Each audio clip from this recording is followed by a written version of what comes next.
विनेश फोगाट की जो गल कर रहे हैं तो कल बैक टू बैक 3 वड्डे मुकाबले विनेश फोगाट ने जिते। आखिरकार जदों भारतीयों के लिए गोल्ड मैडल का कह लो भी सब तो वड्डा उम्मीद का केंद्र बनी सी, वो केंद्र इस समय टुट गया जापदा है। ऐ जापदा है कि हुण गोल्ड मैडल की आस करनी बेकार हो चुकी है, क्योंकि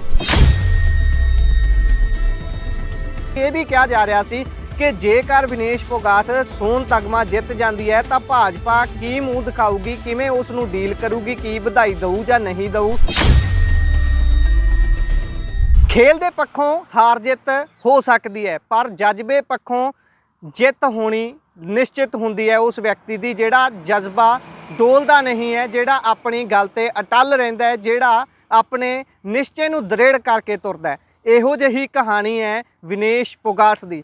पिछले साल रैसलरां ने जिस तरीके दे नाल भारती सरकार का मुकाबला किया, उन्हां दे एक धनाड़ व्यक्ति दे नाल सीधा आडा लिया ते उस व्यक्ति अते उस व्यक्ति दी जिहड़ी पार्टी है उस दे वल्लों जिन्नियां भी कोशिशां इस रैसलरां नूं दबाउण दीयां कीतीआं गईयां उस तो उभरदे रहे, सड़कां दे उपर रुलदे भी रहे। सड़कां ते दिल्ली दी पुलिस ने उन्हां नूं धोया भी, जिन्हों उन्होंने एक ट्रेनिंग की तरह ही लिया।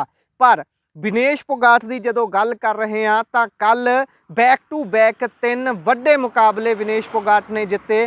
पैरिस ओलंपिक 2024 दे विच उस दे विच एक अजिही औरत नूं भी उन्होंने हराया जिहड़ी कि टोक्यो ओलंपिक की चैंपीयन सी अते गोल्ड मैडलिस्ट होने के नाल नाल वो दुनिया के प्रमुख महिलावां दे विच रैसलिंग की पहले कतार दियां खिडारनां दे विच आउंदी सी, उस नूं हराया। 3 मुकाबले बैक टू बैक यूक्रेन की एक जिहड़ी पहलवान सी उस नूं हराया, फिर जिहड़ा सैमीफाइनल सी उस दे विच क्यूबा की पहलवान नूं बुरी तरीके दे नाल 0-5 के मुकाबले दे नाल उसने हराया। पर ओह विनेश फोगाट आखिरकार जदों भारतीयों के लिए गोल्ड मैडल का कह लो भी सब तो वड्डा उम्मीद का केंद्र बनी सी, वो केंद्र इस समय टुट गया जापदा है। ऐ जापदा है कि हुण गोल्ड मैडल की आस करनी बेकार हो चुकी है, क्योंकि 100 ग्राम भार वध होने के कारण विनेश फोगाट नूं डिसकुआलीफाई कर दिता गया है।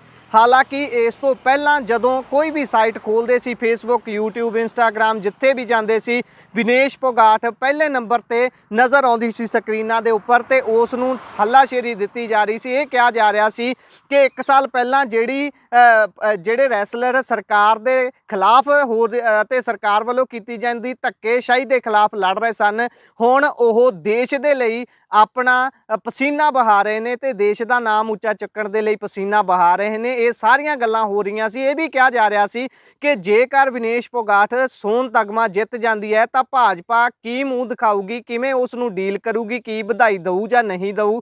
बहुत सारिया गल्लां चल रही सी, पर जो अज होया उसने सारे भारतीयों का दिल तो तोड़िया ही है। पर इत्थे ये गल बहुत वड्डे पद्धर ते आ रही है कि विनेश फोगाट का वो जज्बा जदों तुसी 1 साल पहला ही अपनी तैयारी के दिनों के विच जदों तुसी ओलंपिक लई तैयार होना हुंदा है, उस समय तुसी सड़कां ते रुलदे होवो इस कदर दे नाल कि तुहाडी गल ही ना सुनी जा रही होवे तुहाडे देश दे अंदर, जिथे तुहाडी एक साथण रैसलर या कह लो अपनी साथन खिलाड़न सन्यास ही लै लै, अपने शू जिहड़े हुंदे ने मैट वाले वो चक के अपने टेबल ते रख दे कॉन्फ्रेंस करदे कि मैं हुणे सन्यास लैनी आ। उत्थे इस तरीके दे नाल विनेश फोगाट दे वल्लों वापसी की गई, 3 मुकाबले जित के फाइनल च पहुंचा गया। पर 100 ग्राम भार वध होने कारण इस गल की पुष्टि हो चुकी है कि उन्होंने डिसकुआलीफाई करार दिता गया है। तो उत्थे ही हुण जेकर गल करिए देश के प्रधानमंत्री की, बेशक उस प्रधानमंत्री ने जिहड़े पहला उस समय जिन्हां ने मूँह नहीं खोलिया जदों सड़कों पर रुल रहे सी ये पहलवान, हुण उस प्रधानमंत्री ने मूँह खोलिया तो आख्या की है, कहंदा तुसीं चैंपीयनां विचों चैंपीयन हो, चुनौती का सामना करना हमेशा तुहाडे सुभाਅ विच रहा है, मजबूती नाल वापसी करो, असीं तुहाडे नाल है। वो भी मानते हैं कि चुनौती का सामना करना इन्हों चंगी तरह आता है, क्योंकि इन्हों के वलों ही पाईयां गईयां चुनौतियों का मुकाबला करते हुए हरियाणे वाले या कह लो पूरे भारत के जोड़े बड़े बड़े रैसलर सी उन्होंने सरकार के नक च दम किया ते ब्रिज भूषण के खिलाफ जिहड़े सारे दोषी वो आयद होए ने, तय होए ने। हालांकि उसके मुंडे का प्रतिकर्म भी आया, ਉਸ ਦਾ ਕਹਿਣਾ ਹੈ ਕਿ ਜੇਕਰ ਇਹ ਹੋਇਆ ਬਹੁਤ ਮੰਦਭਾਗਾ, ਅਸੀਂ ਇਸ ਤੇ ਕਾਰਵਾਈ ਕਰਨ ਦੀ ਕੋਸ਼ਿਸ਼ ਕਰਾਂਗੇ। ਹਾਲਾਂਕਿ ਉਸ ਤੋਂ ਜ਼ਿਆਦਾ ਕੁਝ ਨਹੀਂ ਬੋਲਿਆ, ਉਹ ਗੱਡੀ ਦੇ ਵਿੱਚ ਬੈਠ ਕੇ ਨਿਕਲ ਗਿਆ ਹੈ।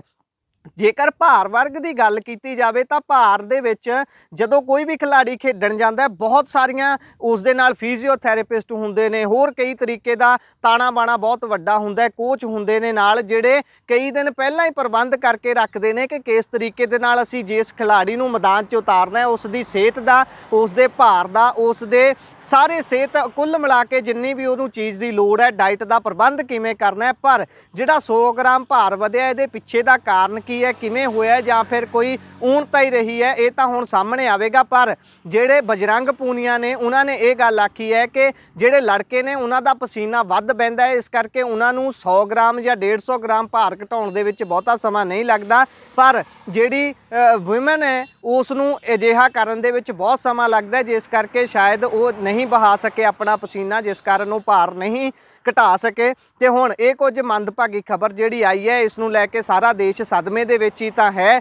ਪਰ ਇਸ ਦੇ ਨਾਲ ਹੀ ਜਜ਼ਬੇ ਦੀ ਜਿਹੜੀ ਜਿੱਤ ਹੋਈ ਹੈ ਵਿਨੇਸ਼ ਫੋਗਾਟ ਦੀ, ਉਸ ਦੀ ਸਾਨੂੰ ਸਾਰਿਆਂ ਨੂੰ ਸਰਾਹਨਾ ਕਰਨੀ ਚਾਹੀਦੀ ਹੈ। ਬੇਸ਼ੱਕ ਮੈਡਲ ਨਹੀਂ ਆਇਆ, ਪਰ ਉਸ ਧੀ ਦੇ ਜਜ਼ਬੇ ਨੇ ਜਿਸ ਤਰੀਕੇ ਦੇ ਨਾਲ ਸਾਰਿਆਂ ਦੇ ਵੱਲੋਂ ਸਰਾਹਨਾ ਖੱਟੀ ਹੈ, ਉਸ ਪਾਰਟੀ ਦੇ ਨਾਲ ਲੜਦਿਆਂ ਉਹ ਦੇਸ਼ ਦੇ ਲਈ ਵੀ ਮੈਡਲ ਲਿਆਉਣ ਦੇ ਵਿੱਚ ਸਭ ਤੋਂ ਅੱਗੇ ਹੋਈ। ਇਸ ਦੇ ਲਈ ਸਾਨੂੰ ਉਸ ਦੀ ਪ੍ਰਸ਼ੰਸਾ ਕਰਨੀ ਚਾਹੀਦੀ ਹੈ ਤੇ ਉਸ ਨੂੰ ਵੱਧ ਚੜ੍ਹ ਕੇ ਸਹਿਯੋਗ ਦੇਣਾ ਚਾਹੀਦਾ ਹੈ। ਅੱਗੇ ਤੋਂ ਹੋਰ ਆਉਣ ਵਾਲੇ ਜਿਹੜੇ ਓਲੰਪਿਕ ਹੋਣਗੇ, ਹੋਰ ਆਉਣ ਵਾਲੀਆਂ ਖੇਡਾਂ ਹੋਣਗੀਆਂ, ਉਸ 'ਚ ਕਿਵੇਂ ਦਾ ਪਰਫਾਰਮ ਕਰਦੀ ਹੈ, ਇਹ ਦੇਖਣ ਵਾਲੀ ਗੱਲ ਹੋਊਗੀ। ਪਰ ਸਾਰੇ ਪੰਜਾਬੀ ਤੇ ਸਾਰੇ ਦੇਸ਼ ਵਾਸੀਆਂ ਤੋਂ ਇੱਕੋ ਹੀ ਆਵਾਜ਼ ਆ ਰਹੀ ਹੈ ਕਿ ਵਿਨੇਸ਼ ਫੋਗਾਟ ਤੁਸੀਂ ਬੇਸ਼ੱਕ ਨਹੀਂ ਜਿੱਤੇ, ਅਸੀਂ ਫੇਰ ਵੀ ਤੁਹਾਡੇ ਨਾਲ ਆ।